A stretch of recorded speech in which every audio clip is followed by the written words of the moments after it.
Well, hello and welcome. I'm Misheard with Misheard Song Lyrics podcast. We're in season 7, episode 360. The misheard lyric is, sail away, no way. Now, why don't you get a job? And then the correct lyrics is, say no way, no way. Now, why don't you get a job? Did you figure it out? It's our first ever Offspring, or the Offspring misheard song lyric. And thanks to this misheard song lyric from one of our listeners, Ivan. Shout out to you. So, everyone, welcome back to our show. Today we're talking about the most enduring bands in punk rock history. That's the Offspring. They're a name that shows up not just in punk circles, but in mainstream music conversations too. Because of multiple moments in their career, the Offspring just didn't ride the wave of punk, they helped summon that wave. So in the next few minutes, we'll trace their story from their formation all the way in Garden Grove, California, to their role in bringing punk back into the mainstream, to the lineup changes that shaped their sound over the decades. And we'll end with where they are today, including the most recent studio album. The song we're talking about, if you don't know already, is Why Don't You Get a Job? It's a song by American rock band The Offspring. The song is the 11th track on the Offspring's 5th studio album called Americana back in 1998. Wow. What is that? 28 years ago? And was released as its second single on March 15th, 1999. The song also appears as the 8th track on the band's greatest hits album back in 2005, 21 years ago. The song peaked within the top 10 of the charts in several countries, including reaching number 2 in the UK, Australia, Iceland, and Sweden. Let's talk about the Offspring. So they began in 1984. I didn't realize that's how long ago they started. Like I mentioned, in Garden Grove, California. So, hey, heads up to all the Garden Grove listeners calling in. And a lot of punk bands, they didn't start with a name you'd recognize today. Back then, they formed under the name Manic Subsidal, okay? In those early years, they built a local following, tight-knit grassroots, that kind of momentum you get when a band is relentless about playing, recording, and staying true to their sound. And while the early releases weren't necessarily aimed at the charts, they created something just as important, a foundation. The band's identity, fast, loud, catchy, and unapologetically punk, starting forming early. So let's talk about the lineup. Who's making the music now?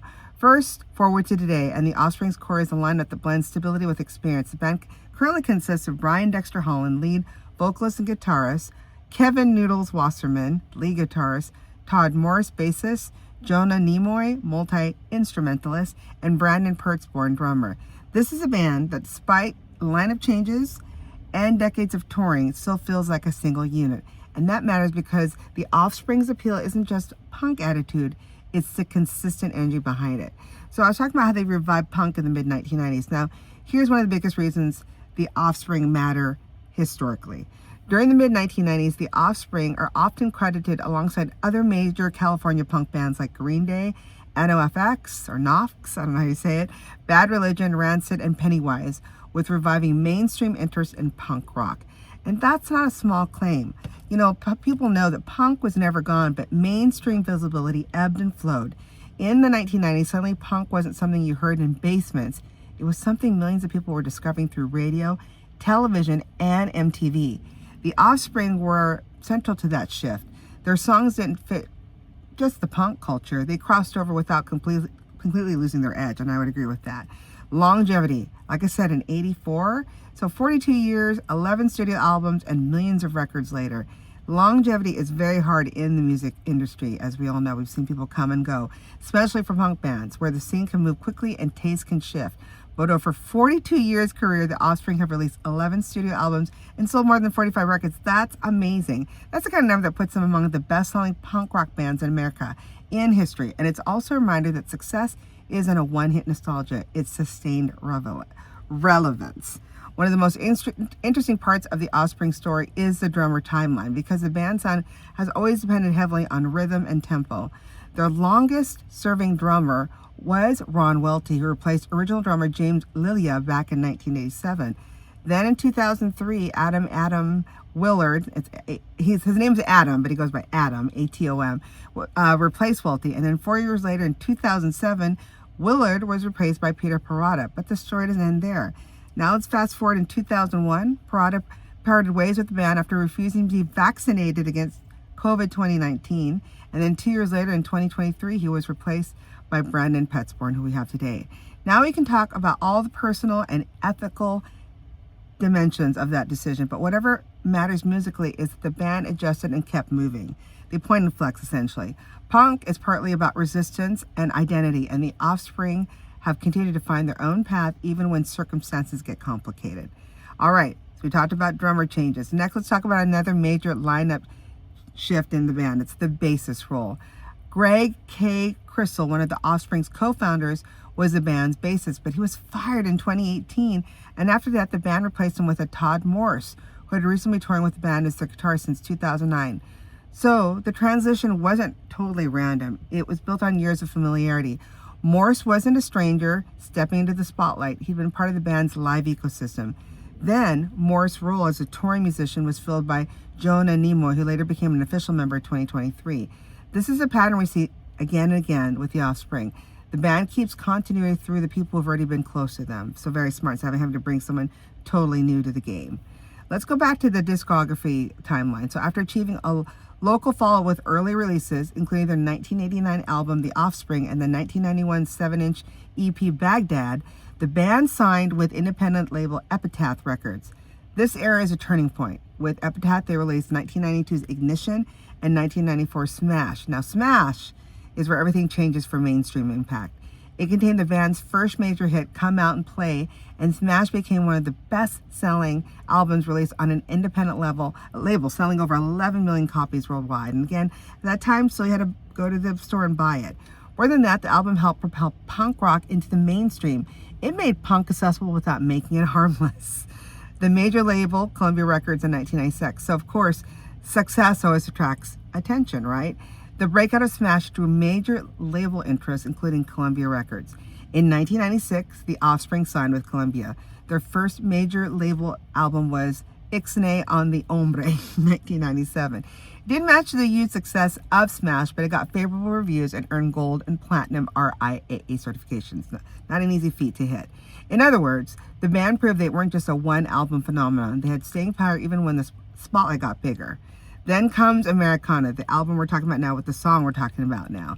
Arguably, the biggest mainstream cultural moment came out in 1998. From that album, 3 singles became the mainstream staples. So we're talking about Pretty Fly for a White Guy, Why Don't You Get a Job, the song we're talking about today with the misheard song lyric of Sail Away, Sail Away, and The Kids Aren't Alright. These tracks weren't just popular in punk circles, they became regulars on mainstream radio and MTV. This album sold over 5 million units in the US and achieved the Offspring's highest position on the Billboard 200, reaching up to number 2. This is what makes the Offspring unique. They weren't just writing punk songs, they were writing songs that could live in mainstream media without losing their point of view.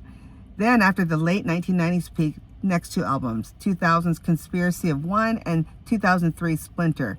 Although they were not as commercially successful as the previous decade, they were critically acclaimed. And there were measurable successes too. Conspiracy of One went platinum, while Splinter went certified gold. So they still sold. So the story here isn't they lost it. It's more like the band shifted from being a mainstream punk headline act to a band with deep influence and strong critical standing. Then, in 2008, the Offspring released their 8th studio album called Rise and Fall, Rage and Grace. This album helped create and cement a comeback, especially due to the second single, You're Gonna Go Far, Kid. That track topped Billboard's rock charts for 11 weeks. I didn't know that. And it later obtained platinum status. The reason that single mattered is simple. It was both memorable and emotionally sharp, and something punk can do best when it's not just fast and loud, but honest and reflective. Then from 2012's Days Go By to 2021's Let the Bad Times Roll, the Offspring didn't release any new studio albums, but they didn't disappear. They kept touring, and they released a series of one-off songs during the interim. That tells you a lot about them as a band. Even with not recording albums, they are not idle. The live energy is part of their identity. And now for the latest chapter. Their most recent studio album, called Supercharged, was released on October 11, 2024, so just almost 2 years ago. So after decades of lineup changes, industry shifts, cultural waves coming and going, the Offspring are still producing new work. That's what separates classic bands from legacy names, and they still keep making albums, not just referencing old ones. So let's go back to the song, since now we know a little bit more about the Offspring. This song we're talking about drew attention from multiple music writers for its similarities to the song Obla Di, Obla Da. It does have the Obla Di, Obla Da kind of sound, right? From the Beatles' 1968 hit from their self-titled double album, also known as the White Album. And I did some more digging, and per songfacts.com, this is what they said. The lyrics tell the story of two people, a guy and a girl, who both drive their partners crazy by mooching off them and being lazy. They spend money, but refuse to get a job and pay for anything. The Americana album examines the unpleasant side of life in America, and this song fits the concept by examining how many people get by in this country without being productive and contributing to society. Oof. Let's fast forward to the music video. I haven't seen it since it came out way back when. So YouTube, it's at a whopping almost 148 million views, and it just was uploaded January 17, 2017. So fairly new, just only 9 years ago. All right, so it was directed none other than by Mick G. If that name rings a bell, it's the same Mick G whose directorial debut back in 2000 was the Charlie's Angels movie with Drew Barrymore, Lucy Liu, and Cameron Diaz, and he was the individual that directed this, and I can see the look and the imaging. They actually shot the whole thing in the backlot of Universal Studios Hollywood, what I knew right away because it looked like it. And then I saw in the end, the middle part of the video, I could see some of the tram going by, just a little peek of it. So I was like, they're at Universal. And it kicks off in the most ridiculous way possible. Now picture this, lead singer Dexter Holland literally hang glides down on a suburban street. He lands and just starts singing a cappella while striding down the sidewalk. Pretty soon a girl with a boombox shows up to drop the beat. And then the rest of the band plus a guy playing the steel pan, because why not, joins in. As the video moves along, the band wanders through some of Universal's most iconic TV and movie sets. If you look closely, you can spot Colonel Street and even the Courthouse Square. What starts as a solo stroll quickly turns into a massive impromptu parade. More and more people just keep falling into step behind them. We're talking a full marching band, female contestants walking straight off the set of a dating game show, even the two friends with terrible partners who are mentioned in the song lyrics. Eventually, this giant crowd marches right up to a massive red button that says, "Do not push." And of course, Dexter pushes it. That triggers a huge explosion and the whole crowd scatters in a total panic. Now, if you pause the video, there's some amazing cameos in here. Bob Eubanks actually hosts the parody dating show. I was like, oh my God, it's Bob Eubanks. Chris X13 Higgins and Pussycat Doll member Karmit Bachar play the deadbeat boyfriend and his girlfriend from the third verse. And right before the video ends, you can catch a glimpse of Guy Cohen, aka the guy who played the infamous main character in their song Pretty Fly for a White Guy video. And if you want to revisit this masterpiece, obviously it's in YouTube. But if you also have the 2005 complete music video collection DVD of The Offspring, you'll see it there. Well, when you zoom out, the Offspring story is really about three things. A punk band that reached mainstream without surrendering its core identity. Love that. Enduring success through decades. I didn't realize since in the 80s with real album by album impact and adaptation. They pointed to flex. Through lineup changes and a changing music industry, they kept their momentum. They may have started in Garden Grove as Manic Subsidal, but they became one of the clearest bridges between punk culture and global pop attention. If you have any great suggestions like this one from Ivan, please send it to our Instagram, our Facebook page, or just an email at misheard, that's MISSHEARD songs @gmail.com. Till then, keep singing the songs wrong. Bye.